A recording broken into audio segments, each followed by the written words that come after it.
Tunazidi kukushukuru kwa sababu uliupenda ulimwengu hata ukamtoa mwanao wa pekee, akaja akaishi pamoja nasi, alafu hatimaye akafa kifo kibaya cha msalaba tulichokistahili sisi, lakini akafa kwa niaba yetu na kwa ajili yetu, na kwa kupigwa kwake pale msalabani sisi tukawa tumepona. Msaidie basi kila mmoja wetu tunapotafakari tena neno lako, kupata ufunuo wa neno lako, ili tupate kujua kwa nini tunasherehekea Pasaka. Roho Mtakatifu yatwae yaliyo ya Kristo na kutupasha habari tena leo, katika jina la Yesu. Amen.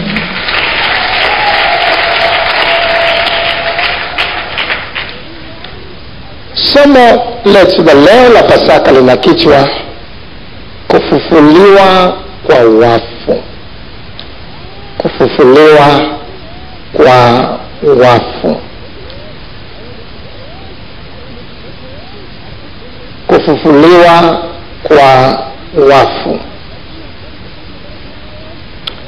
Kufufuliwa kwa wafu.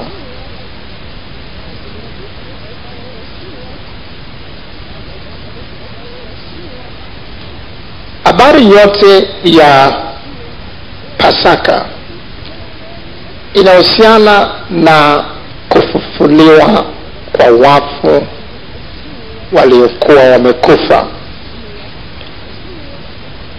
Habari njema ya Pasaka ni habari inayohusiana na kufa na kufufuka.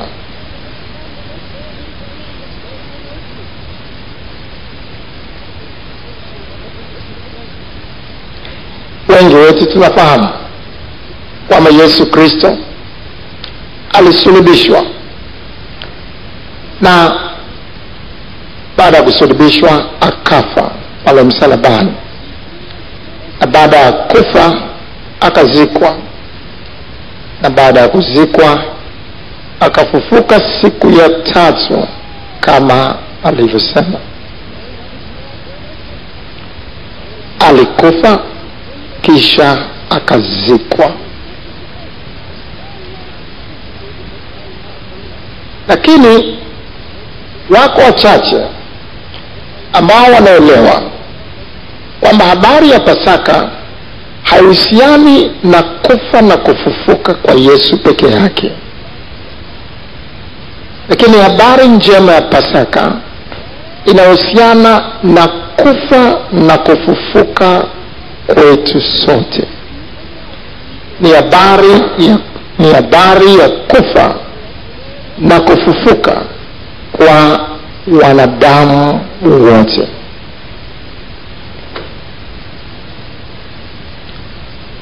Kudhihirisha hilo, mara tu baada ya Yesu Kristo kuisalimu roho yake au kukata roho yake pale msalabani, Maandiko yanasema kilichofuatia tu mara tu baada ya kufa kwake,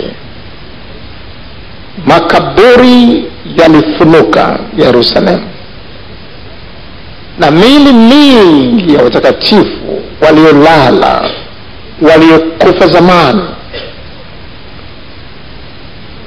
ikainuka. Watu waliokuwa wamekufa wengine miaka makumi kwa makumi yaliyopita wakatoka makaburini, wakaingia katika mitaa ya Yerusalemu. Watu wakaona ndugu zao waliokufa zamani wamefufuka. Hiyo ilikuwa kabla ya Yesu kufufuka. Mathayo sasa tunaona habari hiyo ambayo inatudhihirishia habari ya Pasaka ni zaidi ya kufa na kufufuka Yesu peke yake, lakini ni habari ya kufufuka kila aliyekufa. Mathayo sasa, Mathayo sura ya 27. Mathayo sura ya 27 mstari wa 50 mpaka mstari ule wa 53.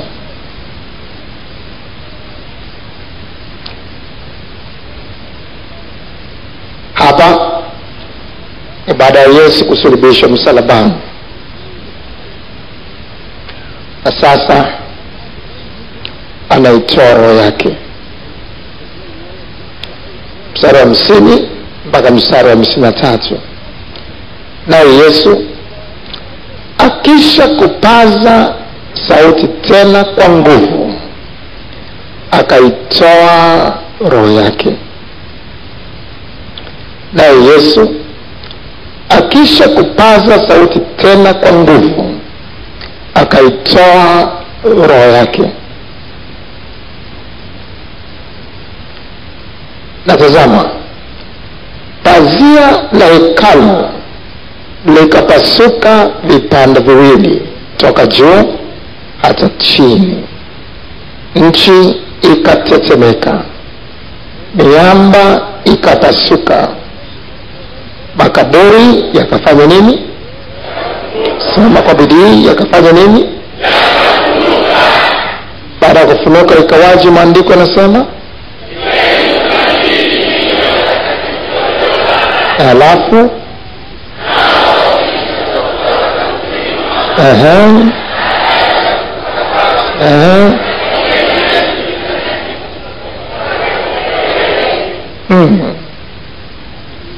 makaburi yakafunuka, ikainuka miili mingi ya watakatifu waliolala.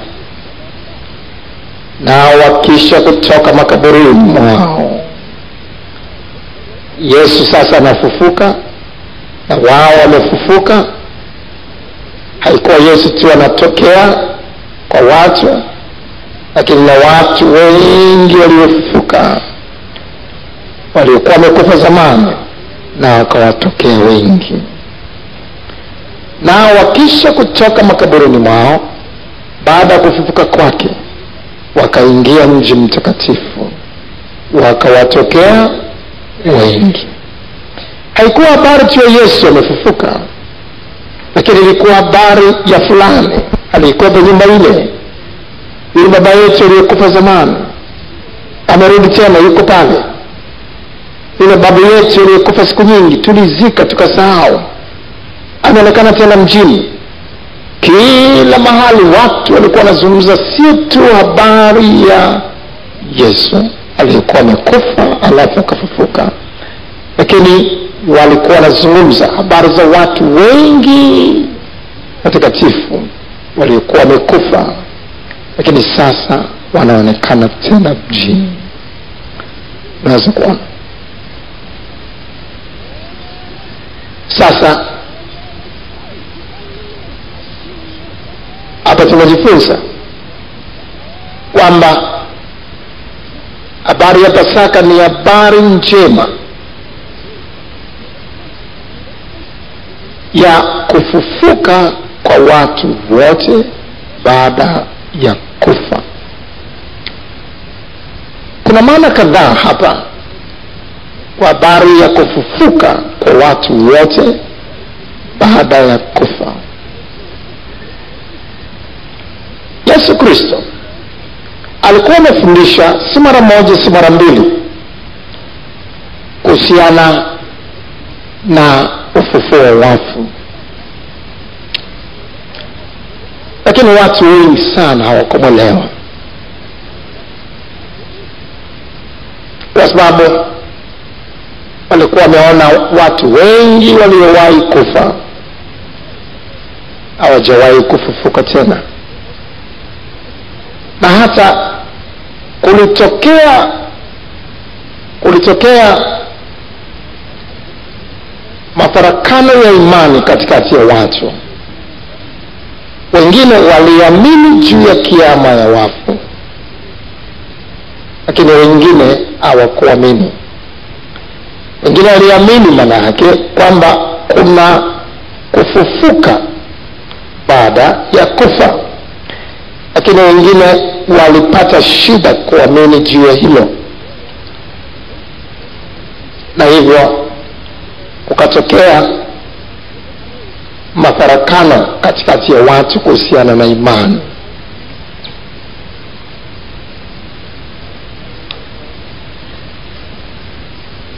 Matendo ya Mitume, angalia mafarakano ya imani yaliyokuwepo nyakati hizo. Matendo ya Mitume sura 23 mstari wa 8. Matendo ya Mitume sura 23 mstari wa 8. Kwa maana Masadukayo husema ya kwamba hakuna kiama. Kiama nazungumzia ufufuo wa wafu. Labda tukitaka kujua vizuri habari yote kwa mtu asijua, itakuwa vyema tuanze mstari wa 6. Tusome kuanzia mstari wa 6 mpaka mstari wa 8. Paulo alipotambua ya kuwa sehemu moja ni Masadukayo, yani katika mkutano huo, na sehemu ya pili ni Mafarisayo, akapaza sauti yake katika ile baraza akasema nini? Ndugu zangu, mimi ni Farisayo, mwana wa Farisayo.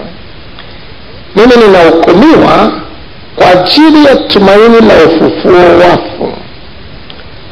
Ninaamini kwamba kuna kufufuka baada ya kufa. Alipokwisha kusema hayo, palikuwa na mashindano baina ya Mafarisayo na Masadukayo. Mkutano ukafarakana, kwa maana Masadukayo husema ya kwamba hakuna kiama. Sasa kiama ni nini? Ufufuo wa wafu, ndio maana ya kiama. Kwa maana Masadukayo husema ya kwamba hakuna ufufuo wa wafu, wala malaika, wala roho, bali Mafarisayo hufanya nini? Ukiri yote. Ndio tofauti kubwa kati ya Mafarisayo na Masadukayo. Kwa hiyo walikuwepo watu wengi nyakati hizo ambao hawakuamini kwamba kuna kiama, kuna wakati wa kufufuliwa wale waliokufa. Na Yesu Kristo alikuwa amefundisha hili si mara moja, si mara mbili. Angalia mfano wa yale aliyofundisha Yesu kuhusiana na ufufuo wa wafu. Yohana sura 5 mstari wa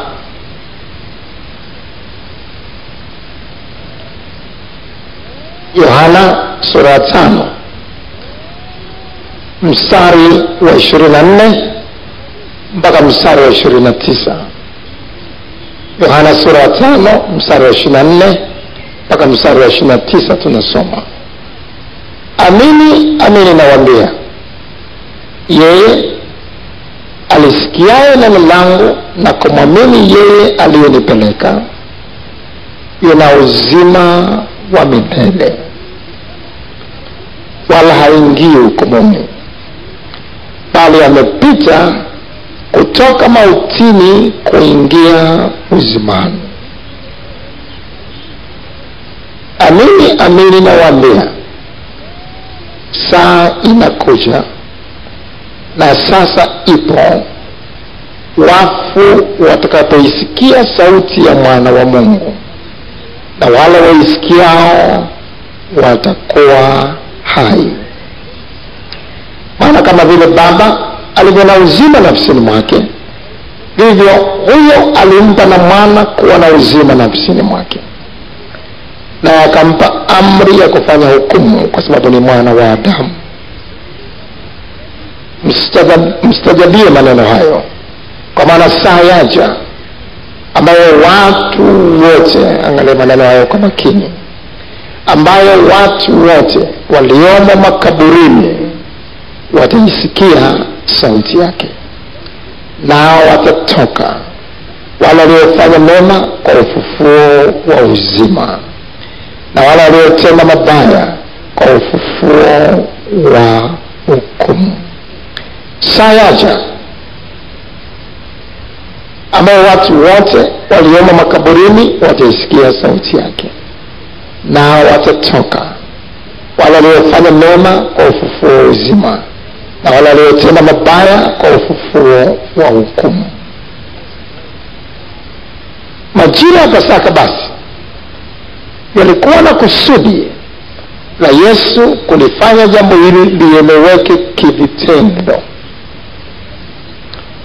ili kila mmoja ajue ukweli wa habari hii, kwamba saa yaja ambapo watu wote walioko makaburini wataisikia sauti yake, nao watafufuka, waliotenda mema ambao ni watakatifu watafufuka kwa habari kwa ajili ya ufufuo wa uzima, na wale waliotenda mabaya, waliomaliza maisha yao katika dhambi, itakuwa kwa ajili ya ufufuo wa hukumu. Ndivyo ilivyo. Kuna ufufuo namna mbili. Ufufuo wa kwanza unaitwa vile vile ufufuo ulio bora. Huo ni ufufuo wa watakatifu.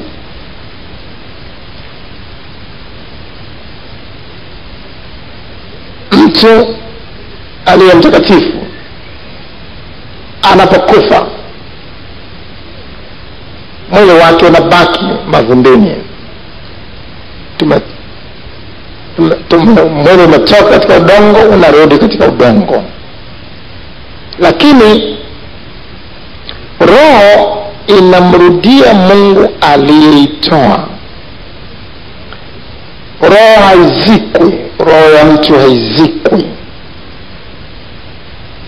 Kinachozikwa ni mwili peke yake.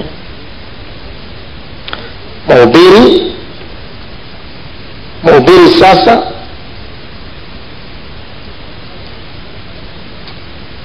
Mhubiri sura ile ya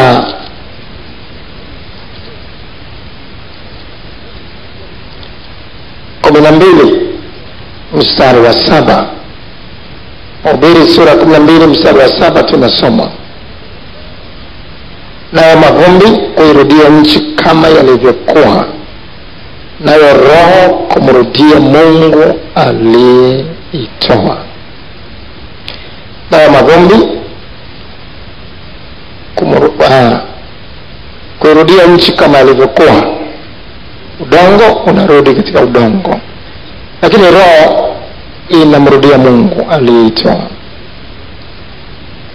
Mtakatifu anapokufa, ile roho sasa inapotoka inaingia katika mwili mwingine. Maandiko yanasema kuna mili ya mbinguni na tena kuna mili ya duniani. Na ile mili ya duniani ikilinganishwa na hiyo ya mbinguni, fahari yake au uzuri wake ni tofauti sana. Ile ya mbinguni ni mizuri, haina mfano wake, haikutengenezwa kwa nyama na damu, ni ya namna nyingine kabisa ya kipekee. Wakorintho wa kwanza sura ya 15 mstari wa 40 alafu mstari wa 50. Tena kuna meli ya mbinguni na meli ya duniani, lakini fahari yake ile ya mbinguni ni mbali na fahari yake ile ya duniani ni mbali. Ndugu zangu, nisemayo haya, ya kuwa nyama na damu haziwezi kuurithi ufalme wa Mungu, wala uharibifu kurithi kutokuharibika. Miili tulionayo inaitwa miili ya nyama na damu, inaishia tu kaburini. Lakini roho inapotoka inaingia katika mwili wa mbinguni ulio mzuri sana. Lazaro, maskini Lazaro katika Luka 16 alipofariki, moja kwa moja alikwenda mahali alipo Ibrahimu, mbinguni. Ndivyo ilivyo sasa. Hawa walio mbinguni sasa, watakatifu waliotenda mema katika maisha yao, wakati wa kufufuka watairudia tena miili yao. Na wale waliokwenda motoni vile vile. Kumbuka, mtu anapokufa katika dhambi anakwenda motoni moja kwa moja. Yule tajiri katika Luka 16 vivyo hivyo, alipokufa moja kwa moja alikwenda katika mateso ya moto wa milele kusubiri.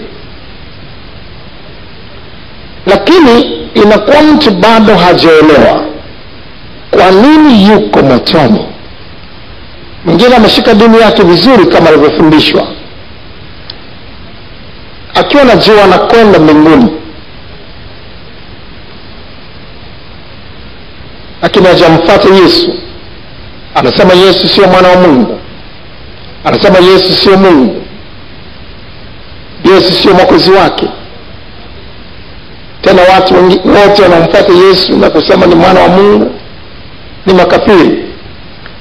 Huyu anapitiliza kwenda motoni, lakini akifika kule anashangaa imekuwaje? Kwa sababu Mungu ni Mungu mwenye haki.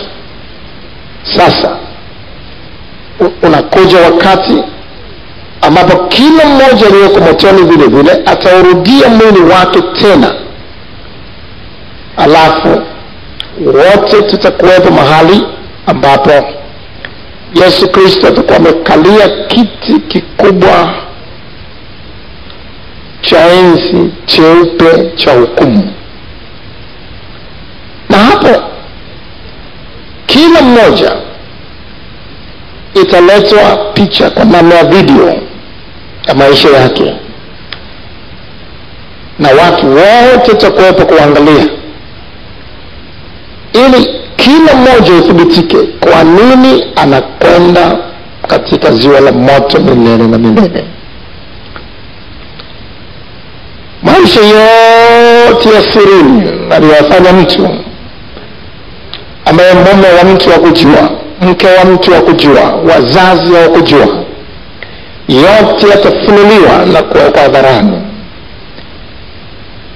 Uzinzi wa watu waliofanya katika majumba ya kulala wageni, ambao hawakujulikana kwa mke au kwa mume au kwa wazazi, utawekwa peupe.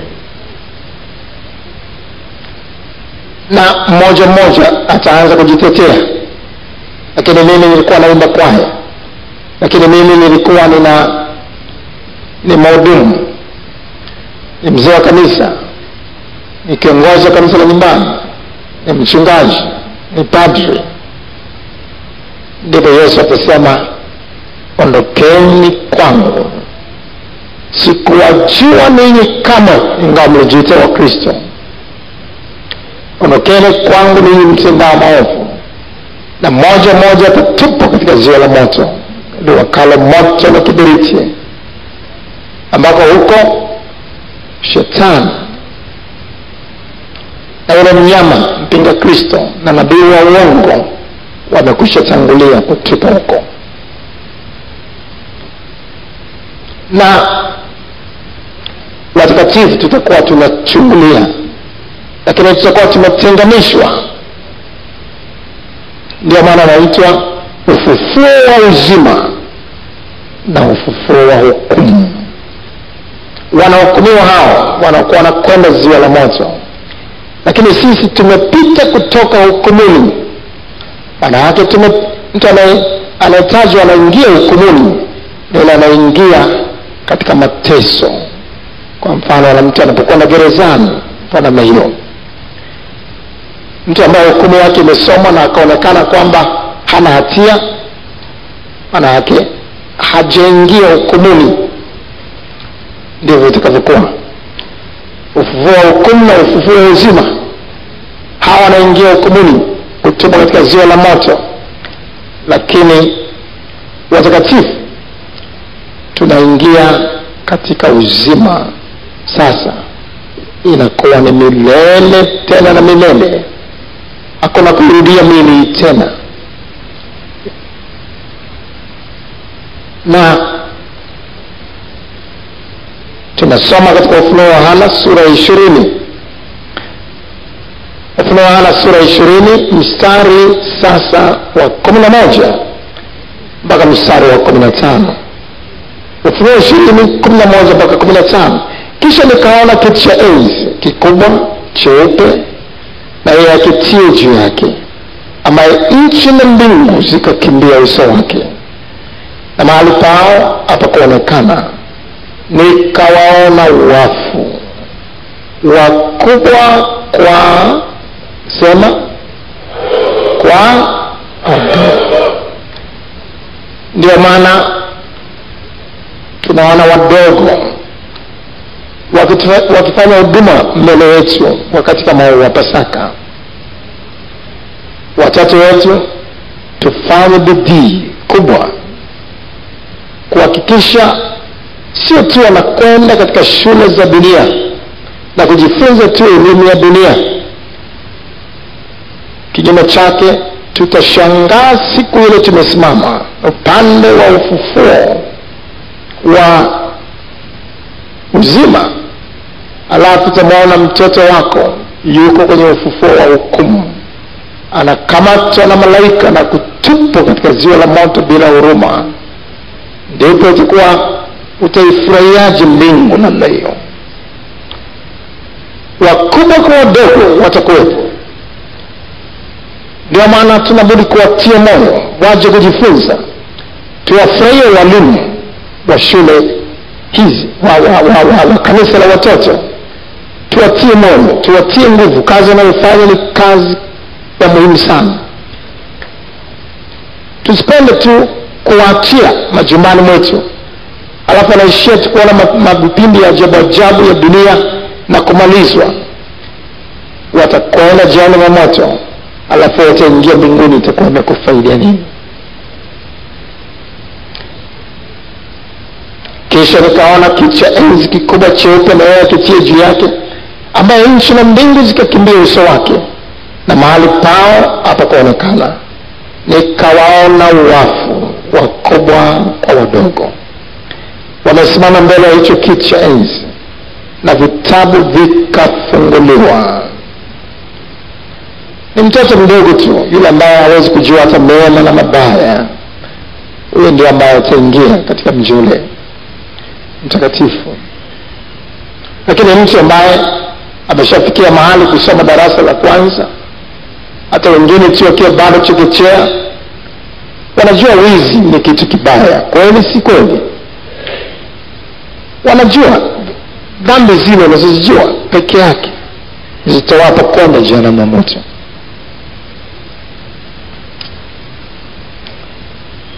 Nikaona wafu wakubwa kwa wadogo wamesimama mbele ya hicho kiti cha enzi, na vitabu vikafunguliwa, na kitabu kingine kikafunguliwa ambacho ni cha uzima, na hao wafu wakahukumiwa katika mambo hayo yaliyoandikwa katika vile vitabu sawasawa na matendo yao. Bahari ikawatoa wafu waliokuwa ndani yake, na mauti na kuzimu zikawatoa wafu waliokuwa ndani yake. Wakahukumiwa kila mtu kwa kadiri ya matendo yake. Mauti na kuzimu zikatupwa katika lile ziwa la moto. Hii ndio mauti ya pili, yani hilo ziwa la moto. Na iwapo mtu yeyote ya kuonekana ameandikwa katika kitabu cha uzima, alitupwa katika lile ziwa la moto. Jehanamu ya moto yenyewe ambayo saizi wako, tungeweza kuifananisha na mahabusu. Mtu alikuwa mahabusu, sasa anatolewa, anapelekwa gerezani. Ndivyo ilivyo kwenye hali nzito zaidi. wanatolewa jehanamu, wanapelekwa katika ziwa la moto. Hata jehanamu yenyewe inakunjwa na kutupwa ndani ya ziwa la moto.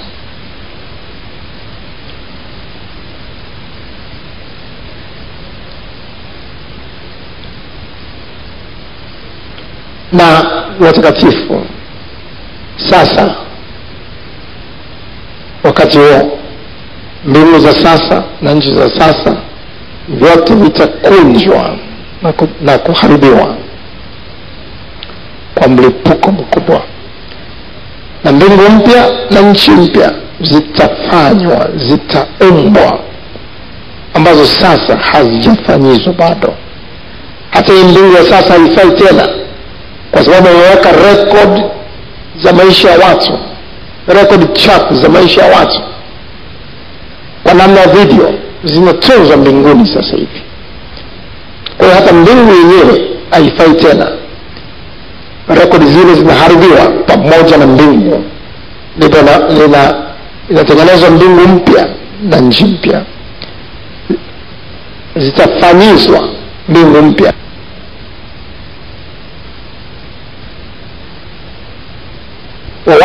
Mmoja wapo watu wote tunaotarajia kuja.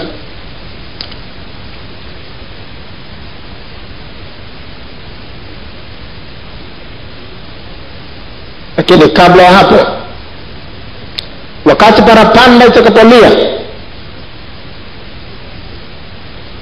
kanisa litanyakuliwa. Maana watakatifu watanyakuliwa wakati wa parapanda kulia. Na kitakachotokea wakati ule, sisi tulio hai, tuliosalia, ambao tutakuwa bado hatujafa,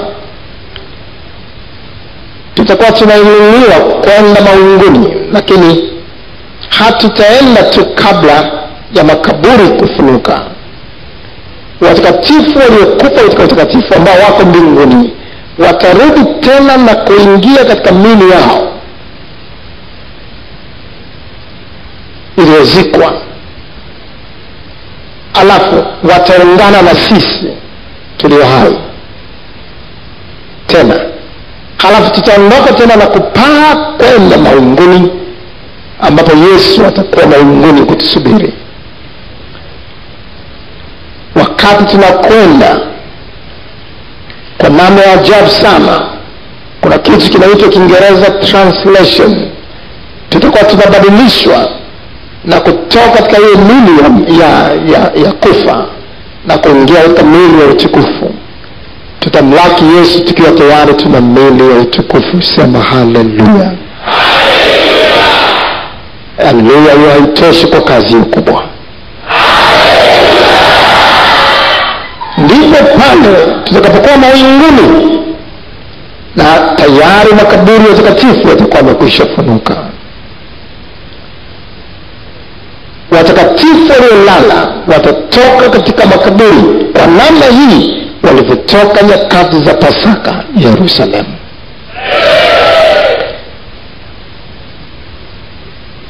Ukristo, imani ya habari ya kufa na kufufuka, ufufuo wa wafu, ni fundisho la msingi sana katika Ukristo. Ukiliondoa hilo, umebaki na imani nyingine, imani ya kidini.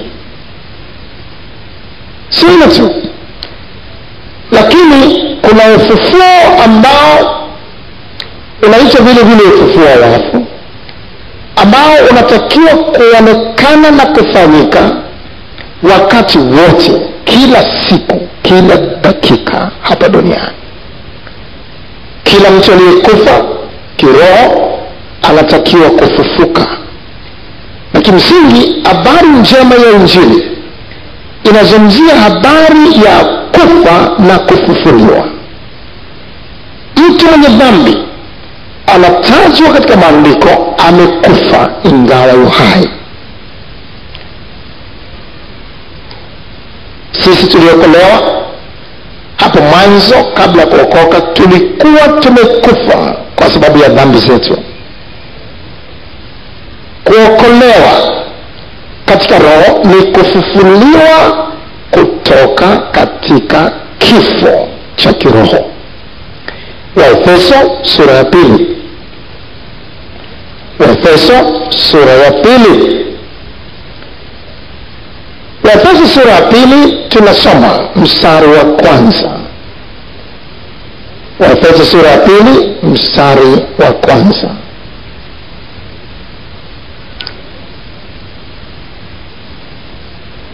Alafu mstari wa 4 mpaka mstari wa 6. Waefeso sura ya pili mstari wa kwanza, alafu mstari wa 4 mpaka wa 6 tunasoma. Nanyi mlikuwa wafu kwa sababu ya makosa na dhambi zenu ambazo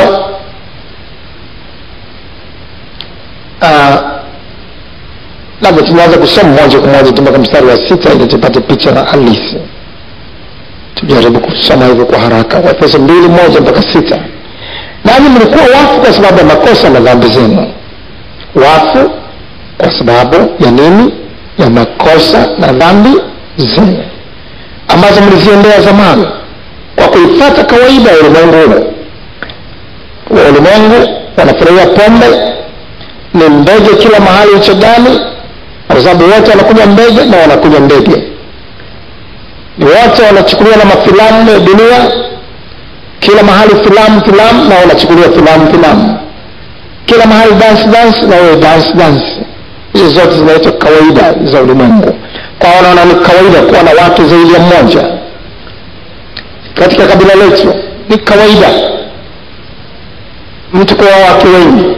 Hizo zote zinaitwa kawaida za ulimwengu zilizo kinyume na neno la Mungu. Nanyi mlikuwa wafu kwa sababu ya makosa na dhambi zenu ambazo mliziendea zamani kwa kuifuata kawaida ya ulimwengu na kwa kumfuata mfalme wa uwezo wa anga. Huyu ni nani? Shetani. Roho yule atendaye kazi sasa katika wana wa Korasi, ambao zamani sisi sote nasi tulienenda kati yao katika tamaa za mwili yetu, tulipoyatimiza mapenzi ya mwili na nia, tukawa kwa tabia yetu watoto wa hasira kama na hao wengine. Lakini Mungu kwa kuwa ni mwingi wa rehema, kwa mapenzi yake makuu aliyotupenda, hata wakati ule tulipokuwa wafu kwa sababu ya makosa yetu, alituhuisha. Neno lile kuhuishwa maana yake kupewa uhai tena. Kile kilichokufa kinapopewa uhai tena na kuishi, kwa lugha nyingine tunasema kimehuishwa. Hata wakati ule tulipokuwa wafu kwa sababu ya makosa yetu, alituhuisha pamoja na Kristo. Yani mmeokolewa kwa neema. Kuokolewa ni kuhuishwa. Kilichokufa kinapewa uhai, kilichokufa kinafufuliwa. Hakuna mtu ambaye ameokoka ambaye hajafufuliwa. Kuokoka ni kufufuliwa. Sema hivyo. Sema tena. Sema tena. Ndio. Hata wakati ule tulipokuwa wafu kwa sababu ya makosa yetu, alituisha. Maana yake alitufufua pamoja na nani? Na Kristo. Yani mmeokolewa kwa neema. Angalia mstari wa 6. Akatufufua pamoja naye. Sema haleluya. Ndio maana wakati Yesu anafufuka na watakatifu waliokuwa makaburini wakafufuka pamoja naye, wote wakaenda mjini. Sema haleluya. Akatufufua pamoja naye, akatuketisha pamoja naye katika ulimwengu wa roho katika Kristo Yesu. Sema amen. Tulikuwa wafu kwa sababu ya makosa na dhambi zetu, lakini tumefufuliwa sasa, na hivi tulivyo tumeketishwa pamoja na Kristo katika ulimwengu wa roho. Lakini mtu yeyote ambaye ni mwenye dhambi, ambaye hajaokoka, amekufa ingawa yu hai. Timotheo wa kwanza sasa. Hii ndio injili halisi. Hii ndio habari njema ya Pasaka.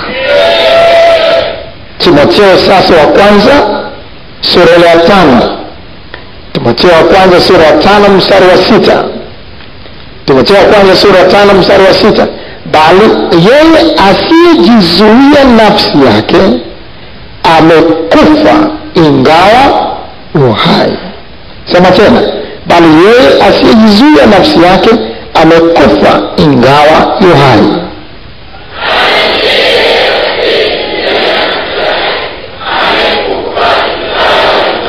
Kila moja tena kwa bidii.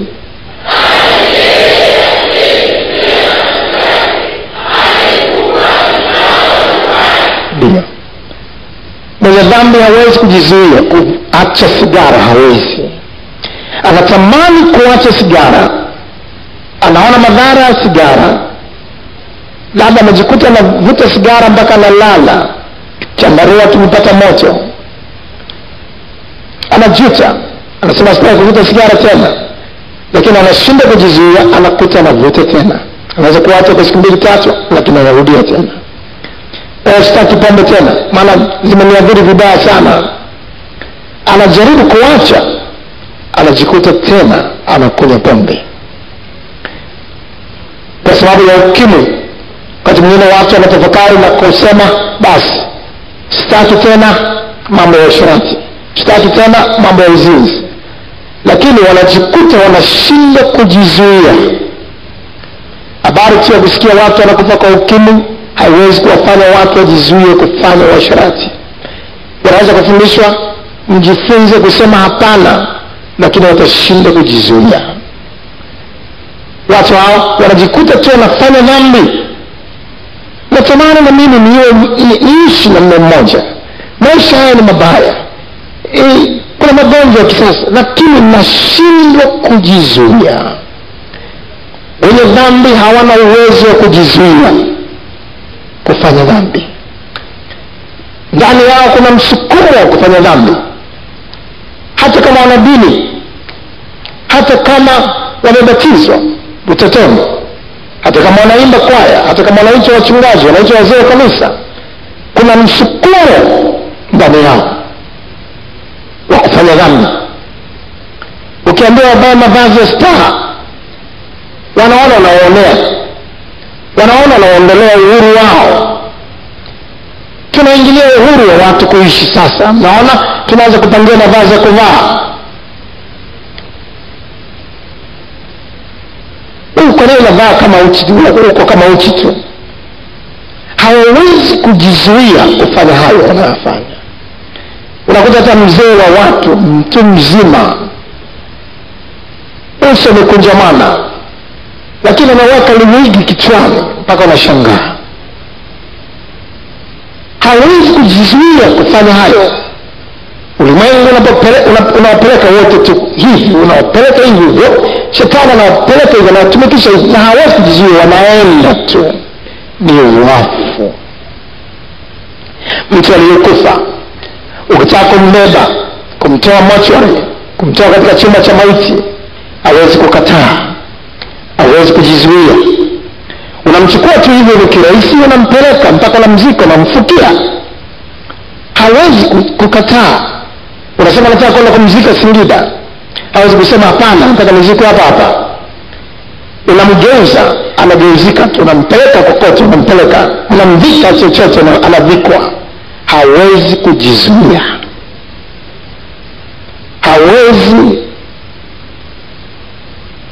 kushindana na huyo anayemgeuza, anayemfukia kaburini. Ndivyo alivyo mwenye dhambi. Kama wewe ni mwenye dhambi, unabudi kujua umekufa ingawa uhai. Ndio maana huwezi kujizuia kufanya usherati, huwezi kujizuia kusema uongo, huwezi kujizuia kukasirika. Hasira zimekujaa kwa namna ya kutisha mpaka unafanya vituko alafu unajuta. Huwezi kujizuia, unatamani kuacha, unatamani kutoka katika hali ya ugomvi, uwe mtu wa amani, huwezi. Umekufa ingawa uhai. Ushirikina umekufunika tu, hata unashindwa kujizuia kuacha ushirikina. Unashindwa kujizuia kufanya nini? Wewe mwenyewe unajua, unafahamu maisha yako vizuri, na huwezi kwa namna yoyote kujitoa katika hali hiyo. Mtu aliyekufa hawezi kujifufua kamwe. Ili ni tendo analoweza kulifanya Mungu mwenyewe. Wale waliokuwa wamefufuka, waliotokea Yerusalemu, hawakujifufua wenyewe, lakini yuko aliyefufua. Kufufuliwa ni kuhuishwa, ni kuwekewa tena pumzi ya uhai ndani yako. Mwenye pumzi, mwenye roho aliitoa ndiye anaingiza tena. Kwa hiyo huwezi kujibadilisha, huwezi kujifufua. Na ndiyo maana ukijaribu kuishi maisha ya wokovu kwa nguvu zako, huwezi. Unaishia kusema haiwezekani kuokoka duniani. Ni kweli, Yesu akasema kwa wanadamu hilo haliwezekani, bali kwa Mungu yote yanawezekana. Tazama, siku ya tatu nitafufuka. Akafufuka kweli. Si kwa nguvu za kibinadamu, ni kwa nguvu za yeye ambaye roho zote ni mali yake, asema Bwana. Sema amen kanisa. Kama umefufuka utasema amen, kwa sababu umefufuliwa. Na huwezi kujifufua, huwezi kujibadilisha maisha yako. Umekufa, ndio maana huwezi kujizuia. Lakini Yesu Kristo aliyekufa msalabani, si tu alikufa, alitaka kuonyesha yeye pekee yake ndiye aliyesema nitakufa, nitaingia kaburini na mtashindana na mimi ili msifufuke, lakini nitafufuka vile vile kama nilivyosema. Akaonyesha si tu ana nguvu ya kujifufua mwenyewe, lakini vile vile ana nguvu ya kuwafufua wengine. Semeni. Sio tu alifufuka kutoka kaburi, lakini akaja na wengine aliyowafufua, wakaingia wote Yerusalemu. Wakaingia wote Yerusalemu.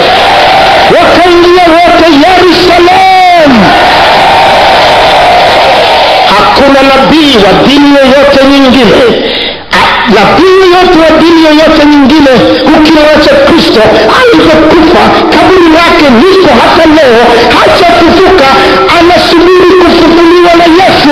Sema amen. Sema amen. Sema amen.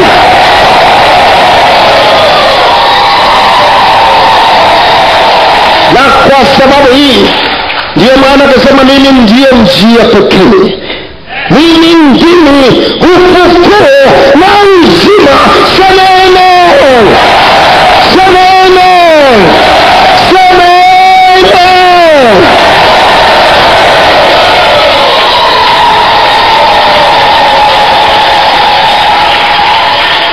Baada ya kuwa amefufuliwa Yesu Kristo, baada ya kufufuka ndipo alipopaa. Hakuna namna yoyote ya kupaa mpaka kwanza ufufuliwe. Mpaka kwanza ufufuliwe. Mpaka kwanza ufufuliwe. Mpaka kwanza ufufuke. Kule juu hawaendi waliokufa. Mungu ni Mungu wa walio hai, si Mungu wa wafu. Sema amen. Sema amen.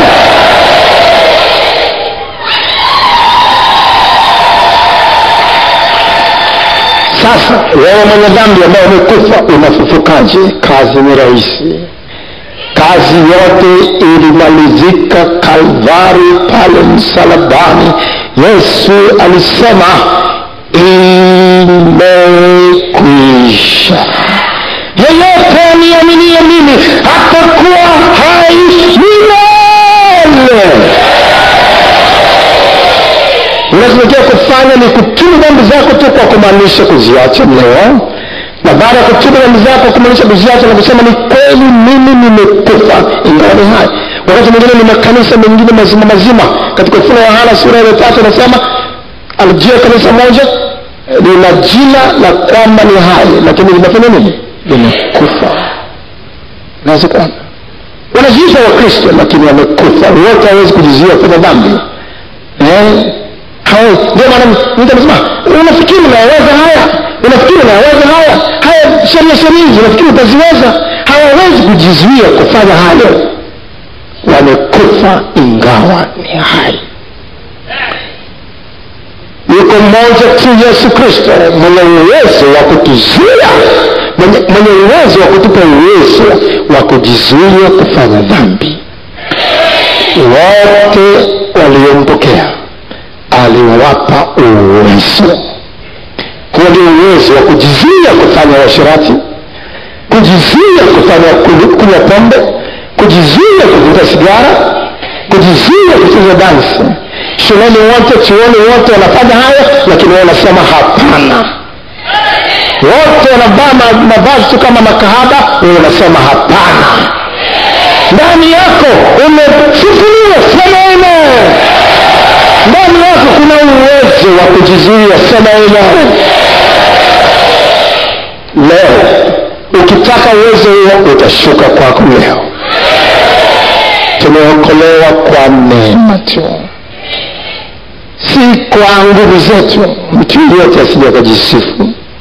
Wewe unakuja tu na kusema ni kweli nimekufa ingawa ni hai, ingawa naitwa Mkristo lakini siwezi kujizuia kufanya dhambi, sina uwezo kushinda dhambi. Bwana Yesu nifufue leo niwe hai kiroho. Utafufuliwa leo.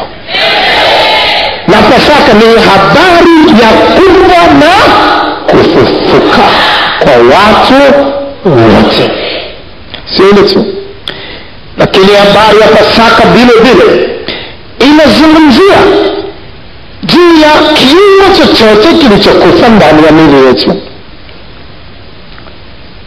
Hatupasi kukata tamaa pale tunapoambiwa chembe zako za uhai, chembe yote ndani ya damu yako zimekufa, zinapukutika tu, zinaisha. Figo zako hazifanyi kazi tena, zimekufa. Moyo wako umekongoka kwa maisha. Mapafu yako yametoka kwa rangi yako karibu kupukutika, unaweza kuanguka wakati wote. Kizazi chako kimekufa, huwezi kuzaa tena. Masikio yako yamekufa, huwezi kusikia tena. Jicho lako limekufa, huwezi kuona tena. Macho yako yamekufa yote, huwezi kuona tena. Pua yako imekufa, huwezi kunusa harufu huko tena. Hata pale ambapo miguu yetu iko katika hali ya kufa, kila mahali kiungo hiki katika hali, siwezi kuinuka, siwezi kufanya hivi, siwezi kufanya hivi. Kristo, yule Roho aliyemwisha Kristo na kumtoa katika wafu, aweza kuiisha na mimi yetu pia. Sema amen. Sema amen. Warumi sasa sura ya 8. Warumi, hizi ndio habari njema za Pasaka. Warumi sura ya 8. Warumi sura ya 8 mstari sasa wa 11. Warumi 8:11. Lakini ikiwa Roho wake yeye aliyemfufua Yesu katika wafu anakaa ndani yenu, yeye aliyemfufua Kristo Yesu katika wafu ataiisha na miili yenu iliyo katika hali ya kufa kwa Roho wake anayekaa ndani yenu. Sema amen. Lakini ikiwa Roho wake yeye aliyemfufua Yesu katika wafu anakaa ndani yenu, Roho yule anakaa ndani yako mwanamke? Roho yule aliyemfufua Yesu katika wafu anakaa ndani yako mwanaume? kama anakaa ndani yako, hata kama kizazi chako kimekufa, yule aliyemfufua Kristo katika wafu atakiisha na kizazi chako. Hata kama mapafu yako yamekufa, hizi ni habari njema, mapafu yako yataishwa tena. Hata kama masikio yako yamekufa, yataishwa tena. Hata kama macho yako yamekufa, yataishwa tena. Sema amen. Kwa hiyo acha kuimba tu habari ya Pasaka. Yesu alikufa tena alifufuka. Ni zaidi ya hapo. Nasi tulikuwa tumekufa, lakini tumefufuliwa. Sema amen. Sema amen. Sema amen. Sema amen. Pasaka hii ni Pasaka ya wewe kufufuliwa. Pasaka hii ni Pasaka ya wewe kufufuliwa. Mshike mkono jirani yako, mwambie Pasaka hii ni Pasaka ya wewe kufufuliwa.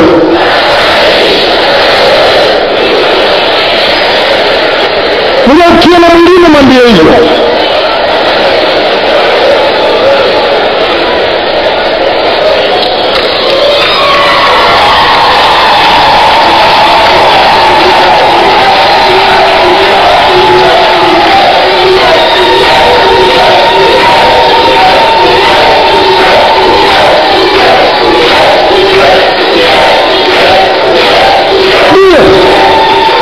Ni Pasaka ya kufufuliwa kiroho. Umekufa ingawa uhai. Ni Pasaka ya kufufuliwa ili na upewe uwezo wa kujizuia kufanya masharati, kujizuia kuvaa kama makahaba. Ili ya binti unajisikiaje? Yaani kwa nini unafurahia kuvaa manguo marefu namna hiyo? Wewe ni kama vile uko kifungoni. Yaani wengine wote wanajichubua. Yaani wewe umebaki tu na uso wako hivyo. Wewe umekufa ingawa uhai. Lakini mimi ni kwa sababu unajua mtu aliyekufa unaweza kumfanya chochote kile. Chochote unaweza kumwagia mchanga na kumwagia tu. Ndio maana namfukia kaburini, wala haziwezi kwa nini namtupia mchanga. Chochote unachokifanya kwa mtu aliyekufa nafanya tu. Ndio shetani anapoenjoy watu waliokufa ndani hai. Anawavika mawigi, hata kama ni wabunge wanayavaa. Hata kama ni mawaziri, ni maspika, wanavikwa tu mawigi. Hawezi kujizuia kwamba usinivike hilo. Hawezi. Wamekufa ingawa wako hai. Lakini mtu ambaye ameokoka ana uwezo wa kusema hapana. Mawigi yananuka, yanatisha harufu zake, lakini yamebandikwa tu na harufu ile. Wakati mwingine harufu inawakolea, lakini hawawezi kujizuia. Tena shetani wakati mwingine anabandika ile mawigi kwa gundi. Wanashikilia kwa gundi na mtu yuko pale pale. Na jasho yanatokea kwa ndani, lakini yuko tu hapo. Ametiwa gundi. Amekufa ingawa na ni siku ya kufufuka kwako. Ni siku ya kufufuka kwako. Wale ambao ni wafu, saa yaja ambao wataisikia sauti ya Yesu, nao watafufuka. Sauti tunayosikia leo ni sauti ya Yesu. Sauti tunayosikia leo ni sauti ya Yesu. Ukisikia, ukikubali na kuitii, leo utafufuliwa. Sema amen. Sema amen.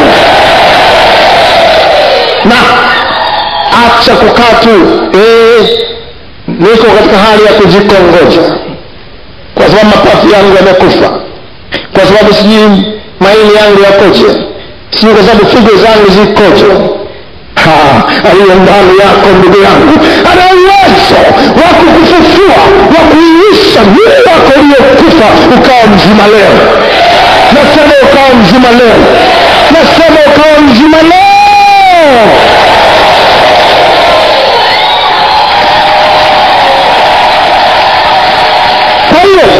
hatusherekei historia, tunasherekea kufufuka kwetu sasa. Kufufuka kwetu sasa. Chochote kilichokufa ndani yako chaweza kufufuliwa leo. Ulikuwa mwombaji zamani, lakini leo sio mwombaji kama zamani. Najaribu kuomba kama zamani, nashindwa. Unaweza kumwambia Yesu, roho yule aliyemfufua akamuisha, atauisha kiroho chako, atauisha nguvu yako ya kuomba tena leo. Nilikuwa mtoaji zamani, lakini leo naona siko tena katika utoaji. Atauisha roho yako ya kutoa tena. Atauisha roho yako ya kutenda kazi ya Bwana. Atauisha roho yako ya kwenda kuhubiri mitaani. Atauisha kile kilichokuweko. Nilikuwa nafurahia kuimba wakati wote, moyo wangu ulikuwa unaburudika bila kuimba, sio raha. Lakini nashangaa kimetokea nini? Kuna talanta imekufa. Leo itafufuliwa. Leo itafufuliwa. Leo itafufuliwa. Leo itafufuliwa. Leo itafufuliwa.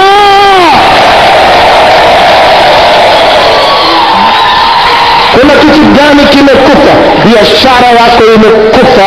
Roho yule aliyeisha Yesu wakati kaburi limetiwa jiwe na kutiwa muhuri kwamba hakuna kutoka, ndio roho yule ambayo imesema huwezi kufanikiwa, huwezi kujenga nyumba, huwezi kununua gari, huwezi kufanya hivyo vile, huwezi kupata mtaji wa biashara, huwezi kulipa kodi ya nyumba, huwezi kupata hela, huwezi kupata kazi. Vyote vinafufuliwa leo. Nasema vyote vinafufuliwa leo. Nasema vyote vinafufuliwa leo. Amani ndani ya nyumba yako imekufa. Upendo uliokuwa mwanzo ndani ya ndoa yako umekufa. Leo unafufuliwa leo.